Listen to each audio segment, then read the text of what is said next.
Sabarimala സ്വർണ്ണക്കൊള്ളയിൽ N വാസുവിന്റെയും KS ബൈജുവിന്റെയും ജാമ്യാപേക്ഷയിൽ വാദം പൂർത്തിയായി.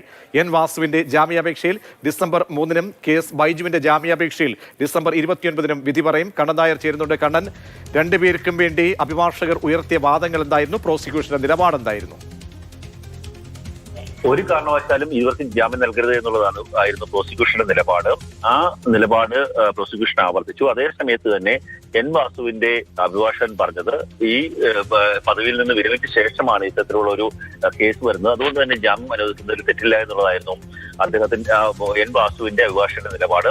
KS ബൈജു അഭിഭാഷകൻ പറഞ്ഞത് തിരുവാഭരണ കമ്മീഷണർ ആയ സമയത്തും മേലുദ്യോഗസ്ഥർ പറഞ്ഞ കാര്യങ്ങൾ മാത്രമാണ് ചെയ്തത്. അതുകൊണ്ട് ജാമ്യം അനുവദിക്കണം എന്നുള്ളതായിരുന്നു ബൈജുവിന്റെ അഭിഭാഷകന്റെ നിലപാട്. അങ്ങനെ ബൈജുവിന്റെ ജാമ്യാപേക്ഷ ഈ മാസം 29 തീയതിയും എൻ വാസുവിന്റെ ജാമ്യാപേക്ഷ 1-ാം തീയതിയും പരിഗണിക്കാനാണ് ഇപ്പോൾ തീരുമാനിച്ചിരിക്കുന്നത്. ഒപ്പം തന്നെ നാളെ എ പത്മകുമാറിന്റെ കസ്റ്റഡി അപേക്ഷ കോടതി പരിഗണിക്കുന്നുണ്ട്. എ പത്മകുമാറിന്റെ കോടതി കസ്റ്റഡിയിൽ വേണം എന്നുള്ളതാണ് അന്വേഷണ സംഘത്തിന്റെ ആവശ്യം. കാരണം ഉണ്ണികൃഷ്ണൻ പോറ്റിയുമായി ഏറ്റവും അടുത്ത ബന്ധമുള്ള ആളാണ് പത്മകുമാർ. അതുകൊണ്ട് തന്നെ അയാളെ വീണ്ടും ചോദ്യം ചെയ്യണം എന്നുള്ളതാണ് ഇപ്പോൾ അന്വേഷണ സംഘം പറയുന്നത്. അതിന്റെ അടിസ്ഥാനത്തിൽ നാളെ കോടതിയിൽ വാദം കേൾക്കും. ശരി, കണ്ണൻ നായരാണ് വിവരം നൽകിയത്.